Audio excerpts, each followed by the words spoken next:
Hello, my friend. Whether you have clicked on our videos for the first time or you are a companion of our Academy's journey, you are interested in international law, and that's wonderful. My name is Walter, and I have the honor to represent IntlLaw Academy lectures about sources of international law.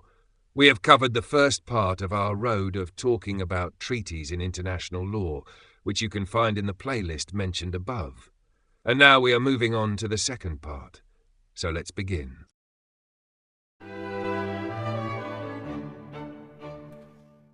Now that we have understood what treaties are and how they are concluded, we can turn to the next essential question. How are treaties implemented? The implementation of a treaty depends, first of all, on its nature, whether it is bilateral or multilateral. In the case of a bilateral treaty, implementation can take several forms. It may enter into force from the date of the exchange of instruments of ratification, or from the recording of the minutes confirming that exchange, or from the notification of the second instrument of ratification, or, if silence is observed in the text, from the date the last state deposits its instrument of ratification. In multilateral treaties, the situation is more complex. Implementation usually requires ratification by a certain number of states, and the treaty itself often specifies in its final provisions the conditions for its entry into force. For instance, lawmaking treaties frequently stipulate that ratification by a fixed threshold, for example 35 states, is required before the treaty becomes operational. Beyond this, we distinguish between different modes of implementation. A treaty can be implemented definitively, gradually, or provisionally. Provisional implementation is particularly significant. It covers the period between the initial acceptance of a treaty and its formal entry into force. This provisional application can apply to the whole treaty or only to selected parts of it. Termination of provisional application usually requires notification to the other parties and may itself be foreseen in the treaty text. For example, Article 1 of the Agreement on Fish Stocks under the Law of the Sea provides expressly for provisional application. It is important to note that provisional implementation does not by itself make a treaty legally binding in the full sense. The treaty still requires ratification and the completion of other necessary steps. Yet states may agree separately, even through a simplified agreement, to provisionally apply a treaty to give it immediate practical effect. The rationale here is clear. Many treaties require the establishment of new institutions or mechanisms, and this process takes time. By provisionally applying the treaty, states ensure that cooperation begins without unnecessary delay. Examples include boundary delimitation conventions or treaties on dispute settlement, where provisional implementation is often necessary. Once a treaty has entered into force, the next question is, what are its effects? According to Article 29 of the Vienna Convention on the Law of Treaties, a treaty is binding upon the parties and applies throughout their territory. This principle establishes the territorial scope of application. It may be the sovereign territory of a state, areas where the state exercises sovereign rights, such as the exclusive economic zone, which we shall return to in greater detail in our discussions on the law of the sea. Or, in federal states, the treaty may apply to one or several constituent units only. Importantly, treaties do not automatically extend to overseas territories unless expressly provided. For instance, the Schengen Agreement applied to metropolitan France but not to its overseas territories in the Caribbean or the Pacific. The effects of treaties can be analysed on several levels. At the domestic level, treaties shape the rights and obligations of the state in its internal and external relations. For individuals, however, treaties only create rights and duties when incorporated through domestic law. At the international level, the cornerstone principle is the relativity of treaties. Pacta tertis, nocent, nec prosent. Treaties neither impose obligations nor confer rights upon third states. Yet there are important exceptions to this rule. A treaty may create rights for a third state if the parties to the treaty intend to confer such a right and if the third state expressly accepts it. Similarly, a treaty may impose obligations on a third state if such was the clear intention of the parties and if the third state gives explicit consent. Beyond these cases, certain mechanisms exist that extend treaty effects to outsiders. One such mechanism is accession, a legal act by which a state or an organization joins an existing treaty, either unconditionally or under conditions set by the treaty, such as requiring unanimous consent of all parties. Another mechanism is the most favored nation clause. If one party grants a privilege to a third state, other treaty parties may claim the same privilege. Article 1 of the General Agreement on Tariffs and Trade, GATT, is the classic example. However, when the underlying treaty lapses, the privilege lapses as well. There are also lawmaking treaties, or treaties of a general character, which regulate objective legal situations, such as international waterways, demilitarized zones, or international organizations. These treaties bind not only the parties, but may extend effects to all states. Consider, for example, the Treaty on the Non-Proliferation of Nuclear Weapons. Although formally binding on its parties, it has generated normative expectations felt globally. Or take the Charter of the United Nations. While only binding on member states, many of its principles, such as sovereign equality and the peaceful settlement of disputes, have become universally recognized. Another category is treaties that create effects for third states by their very nature, such as neutrality treaties or transit arrangements. Once concluded, they establish rights or duties for states not party to the agreement. Finally, treaties may determine their own temporal relationship with other treaties. A treaty may declare that it is subject to earlier instruments or that future treaties shall prevail. In practice, where two states are bound by several treaties, only the treaty to which both are parties governs their relations. Thus, the effects of treaties are multifaceted: territorial, domestic, and international.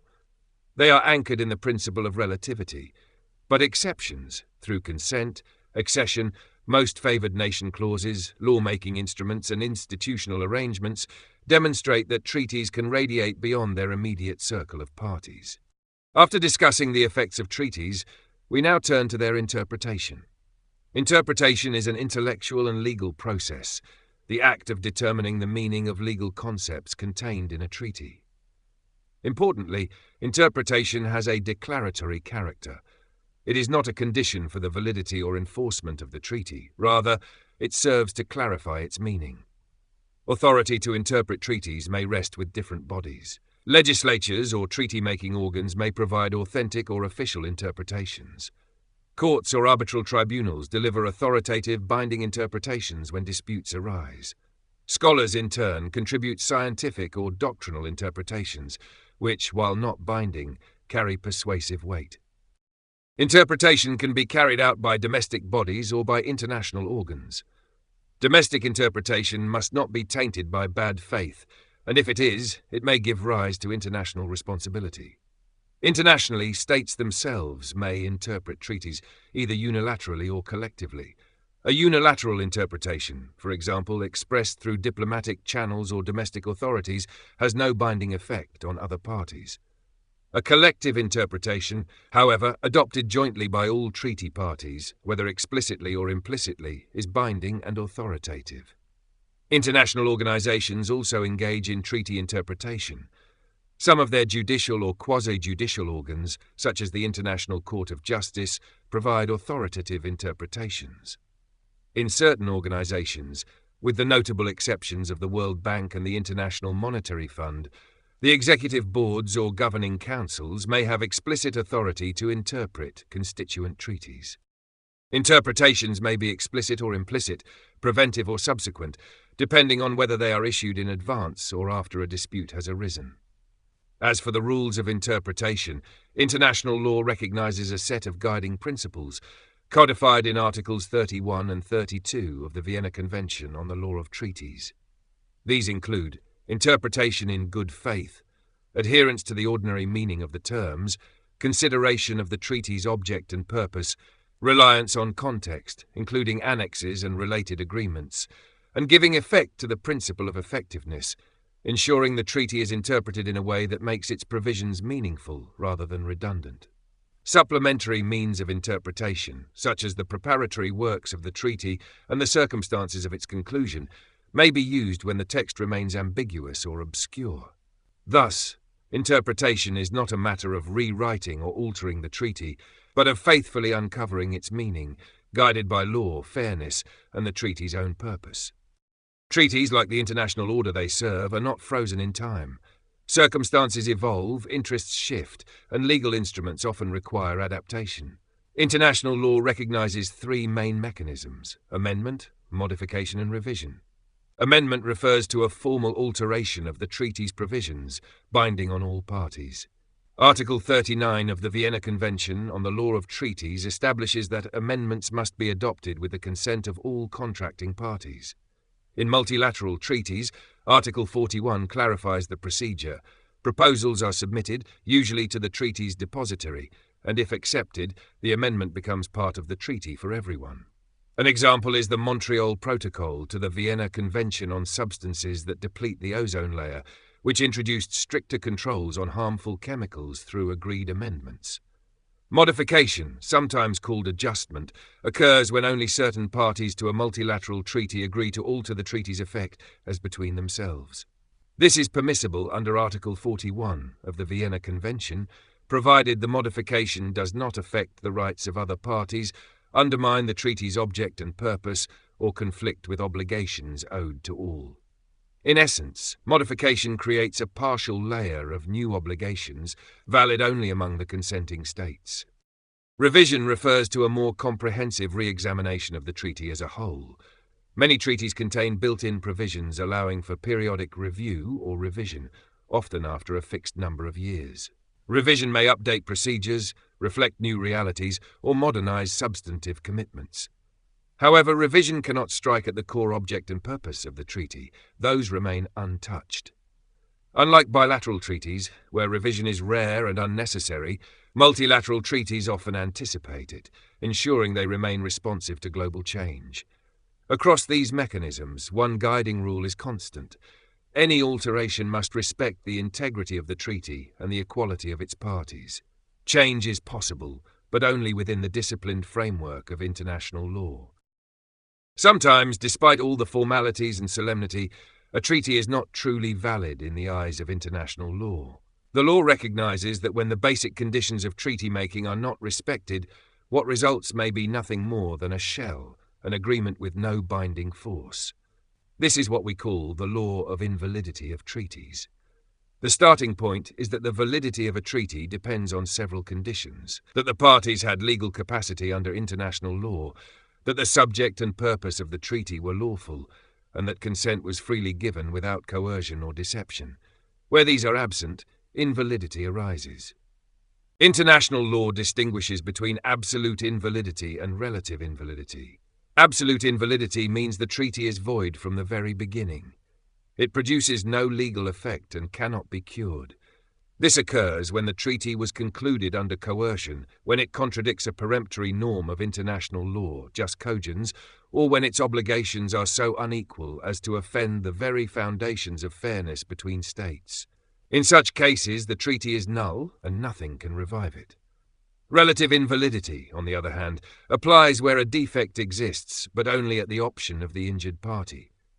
If that party chooses to invoke the defect, the treaty may be invalidated. But if the party later consents or confirms the agreement, the treaty can survive. Thus, subsequent ratification can breathe life into what would otherwise be voidable. The grounds of invalidity are many, and each deserves careful attention. First, there is violation of internal law of fundamental importance. If a treaty is concluded in manifest contradiction with a state's constitution, this can be invoked to claim invalidity. But this defense is accepted only when the violation is clear and obvious. Second, excess of authority by a representative. When a representative of a state goes beyond the powers entrusted to them, the treaty is not automatically valid. It requires confirmation by the state itself. If the state refuses to ratify the excess, the treaty is void. Third, there is the case of error. If a state consents to a treaty under a mistake of fact, and that mistake was decisive in securing consent, the treaty can be invalidated. This does not apply to mere drafting errors which can be corrected, but only to fundamental mistakes about the subject of the agreement itself. For instance, in the 1794 treaty between the United States and the United Kingdom, meant to settle boundary disputes, a mistaken understanding of the boundary line between British colonies in North America and US territory led to the treaty's invalidation. Here we see how an error of substance, not of wording, can defeat a treaty. Fourth, fraud or deceit. If one party has deliberately misled the other, inducing it to consent under false pretenses, the treaty may be set aside. Fifth, corruption of a representative. If it can be shown that a state's representative was bribed or improperly influenced, and that this corruption played a decisive role in securing consent, the treaty may be declared invalid. A famous example is the suspicions surrounding the 1803 Louisiana Purchase, where allegations were raised that the French negotiator Talleyrand engaged in bribery. Sixth, coercion. If a treaty is signed under threats or use of force against the state or its representatives, it is void. This principle is codified in Articles 51 and 52 of the Vienna Convention. A striking historical example is the 1939 treaty imposed by Hitler on President Hácha of Czechoslovakia. Under pressure and threats, Hácha was forced to sign, and international law recognizes such coerced treaties as void. This concern also led developing countries to push for a declaration against political, military, and economic coercion in treaty making, which was later appended to the Vienna Convention as an interpretative safeguard. Seventh, conflict with peremptory norms of international law, jus cogens. According to Article 53 of the Vienna Convention, any treaty that violates a peremptory norm is void. Jus cogens norms are fundamental principles, such as the prohibition of slavery, genocide, or aggressive war, that admit no derogation. A treaty in conflict with them has no validity whatsoever. Only a new jus cogens norm of equal status can replace the old one. Eighth, lack of valid representation. If a person signs a treaty without proper authority from their state, the treaty may be invalid unless the state later confirms their act. The Vienna Convention recognizes this as a ground of invalidity, but also allows for the possibility of cure through subsequent approval. Finally, we come to the question of unequal treaties. While the Vienna Convention does not expressly list inequality of obligations as a ground of invalidity, customary international law and historical practice have often treated profoundly one-sided treaties as tainted and subject to challenge. The effects of invalidity are clear. A treaty that is void cannot be enforced. It creates no binding rights or obligations, and if it is absolutely void, it is treated as though it never existed. In cases of relative invalidity, the treaty remains in suspense until the injured state decides whether to affirm or reject it. Thus, the law of invalidity acts as a safeguard, a way of ensuring that treaties, the instruments of international cooperation, are not tainted by coercion, fraud, or fundamental illegality. It preserves both the integrity of international law and the principle of genuine consent among sovereign states. A treaty does not end merely because its value diminishes over time. Its termination requires specific conditions to be met. A treaty may have a fixed duration, and when that duration expires, it may terminate. In some treaties, the duration is conditional or probabilistic, as sometimes seen in legislative treaties. Another ground is a fundamental change of circumstances. According to the Vienna Convention, such circumstances must have formed the basis of consent. If they change radically, this may lead to termination, withdrawal, or denunciation of the treaty. For boundary treaties, this principle is applied restrictively. A state that continues to perform the treaty despite such changes may not be held responsible, provided the principle of good faith and customary practice is respected. Historically, customary international law used this principle mainly to preserve borders. Technical or procedural developments do not usually constitute a fundamental change. A treaty may include a clause providing for termination or dissolution, a resolutive clause, which allows a party to terminate the treaty unilaterally if certain conditions arise. Similarly, a treaty may terminate through the joint consent of all parties. In the case of financial, minor, or executive treaties, termination may occur by agreement of all parties. Another scenario is termination by a subsequent treaty. A later treaty can terminate or replace an earlier one, either expressly, explicitly stated, or impliedly, by conflicting provisions. Express termination occurs when the subsequent treaty clearly indicates the earlier treaty is void. Implied termination occurs when provisions of the later treaty contradict the previous one, rendering the prior treaty inapplicable. Material breach is another cause. In bilateral treaties, a significant breach by one party grants the other the right to terminate the treaty. In multilateral treaties, continuation is subject to agreement among the remaining parties. Serious violation of treaty terms can justify termination, even if not explicitly mentioned in the Vienna Convention. Force majeure may prevent treaty performance. If a party cannot fulfill its obligations due to circumstances beyond its control, such as natural disasters, war, or other unavoidable events, it may suspend or terminate the treaty without bearing responsibility. The severance of diplomatic or consular relations usually does not affect treaties. However, if such relations are a condition for treaty implementation, termination or suspension may occur. A treaty may terminate due to the emergence of a new jus cogens norm, peremptory rule of international law. Jus cogens norms are non-derogable principles that must be respected universally, defined in the Vienna Convention, Article 53. When a new jus cogens norm arises, treaties conflicting with it may be terminated, even if previously valid under prior norms. The declaration of a new jus cogens norm may be made through UN General Assembly resolutions. Disputes regarding jus cogens norms fall under the compulsory jurisdiction of the International Court of Justice. If no agreement is reached within 12 months of objection, a party may submit a written request to the court, which determines the resolution. It is important to note that jus cogens can also have regional application, although it must ultimately align with global jus cogens norms. For example, during the socialist bloc era, regional peremptory rules limited state sovereignty within the socialist camp. Member states could not freely exit the bloc, which functioned as a form of regional jus cogens. Yet, even regional jus cogens must be consistent with universally recognized peremptory norms. Armed conflict may result in treaty termination too, though it does not affect all treaties. Treaties establishing international organizations, law of war agreements, lawmaking treaties, or other essential treaties may survive. Finally, desuetude or long-term non-use may cause a treaty to be considered terminated. The effect of termination is the release of treaty obligations. Termination must be conducted in a way that does not infringe the rights of other states or parties. In cases where a new jus cogens norm arises, previously existing rights and obligations remain valid only if consistent with the new peremptory norm.